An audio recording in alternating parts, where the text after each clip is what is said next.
Hi, I'm Tim. Welcome to Watchbox, and thanks for logging on. If you love this watch, email me, tmosso@thewatchbox.com. It is your purchase and pricing email question line for buying this or any watch you see on any Watchbox platform. Please reach out to me directly. Email tmosso@thewatchbox.com for pricing. Today, we are discussing the latest version of the Rolex Oyster Perpetual Sky-Dweller. This is reference 326934 in gray gold and stainless steel. The timepiece features the dial as established in this form in 2017 and the mostly steel construction that arrived that model year. So the watch is 42 millimeters in diameter, 14.1 millimeters thick. From lug tip to lug tip, it is 50.5 millimeters, but if you add the end links to the bracelet, the total distance across the wrist is 52.5 millimeters and has a 22 millimeter spacing between the lugs. On my wrist, which is 16 centimeters circumference, it wears nicely, comfortably, and relatively short across the wrist for how much is packed into the case. I could imagine it wearing on a wrist as small as 15 centimeters in circumference, and though it's not a thin watch, it features a sloped bezel that should wear well enough against a cuff. Jackets are certainly on the table.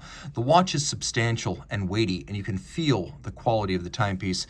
It exudes mass and class, weight and substance.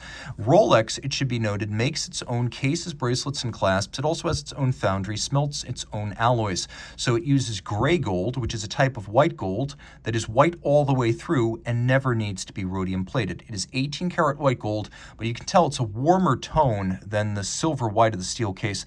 This is what's known as gray gold in the industry. It's the expensive stuff that you'll find on Rolex, JLC, Patek Philippe. It's the only way to fly if you're going white gold.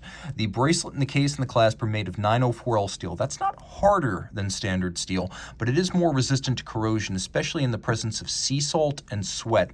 You do not need to rinse it after exposure to sea salt. Much like Zinn U-boat style, this is extremely resilient, and it will look bright and white and untarnished forever.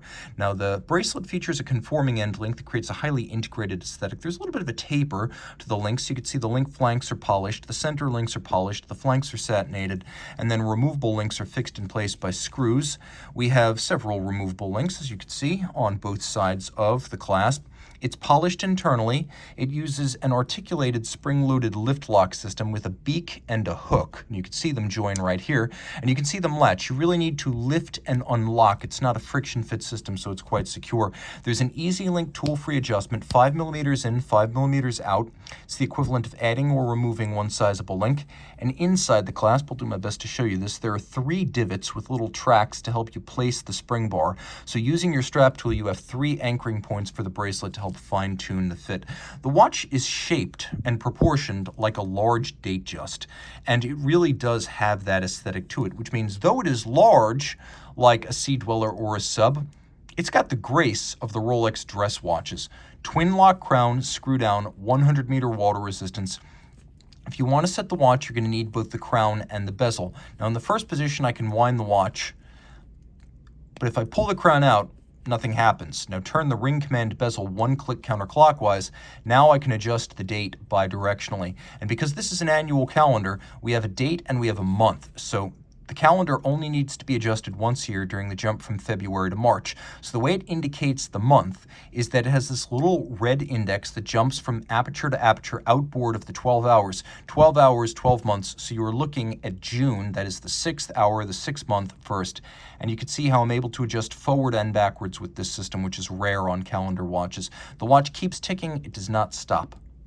Now, one more click counterclockwise. Now I can adjust the local time, but note I cannot drive the date backwards. I adjust the local time and I can adjust the date forward in doing so. Okay, note the watch is still ticking. One more turn counterclockwise. Now we enter hacking seconds or stop seconds mode. Everything moves in sync, including the second time zone. You can see that 24-hour reference ring. I set the time on that ring. Then I set my local time. Then I set my calendar, and then with the bezel justified all the way clockwise, the bezel's in its neutral position, screw in the crown. That is how you set this watch. It's much better loomed than pre-2017 versions of the same timepiece. The dial has abundant Rolex Chromolite lume. Yes, Rolex makes its own lume. And the watch, again, being 100 meters water resistant, is a full-service sports watch.